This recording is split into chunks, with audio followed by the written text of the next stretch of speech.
অনেক দিন ধরেই ছাদে গাছে বলতাই বাসা করেছিল, তো একদিনকে ফুল তুলতে গিয়ে কামড়ে দিয়েছিল। তো সেই থেকেই শুরু হয়েছিল যে অনেক দিন হলো এবার বাগানটা একটু পরিষ্কার করতে হবে, একদম বন হয়ে যাচ্ছে। তো তার জন্যই হঠাৎ করে ডাল কাটতে কাটতে কি মন হলো যায় না আবার।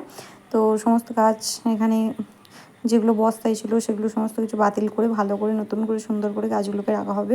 তো তার জন্যই বাবা হেল্প করছে। তো বাবা না লাগলে বোধহয় শেষই হতো না কাজ, আমি তো করেই শেষ করতে পারতাম না এখন, কারণ এত গাছ হয়ে গেছে। সেই যখন ঝোঁকের বসা হয় না, অনেক গাছ কিনে ফেলেছিলাম আর সমস্ত, তখন যে কোনো ডাল এনেই বসিয়ে দিতাম।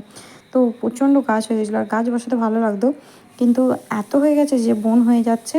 তো তার জন্যই সমস্ত কিছু পুজোতে বেশ ছাদটাও একটু গুছানো হয়ে যাবে আর গাছগুলোকেও সুন্দরভাবে পরিচর্যা হয়ে যাবে। তো তার জন্য এই যে বাবা শুরু করে দিয়েছে একদম, মানে বন টন সব একদম পরিষ্কার করে দিয়েছে।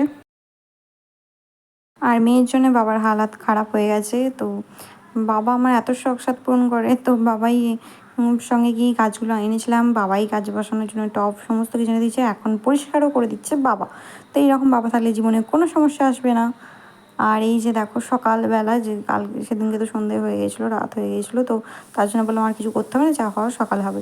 তো সকালে ছাদের অবস্থা দেখে মাথা খারাপ হয়ে যাবে, মানে কোন দিক থেকে যে শুরু করবো আমি তো বুঝতেই পারছিলাম না। তো সেই জন্য বাবাও এসে আমাকে সাহায্য করে দিল, আর বাবাই বেশি করছিল, আর আমি যে লেগেছি আমি বসে পড়েছিলাম।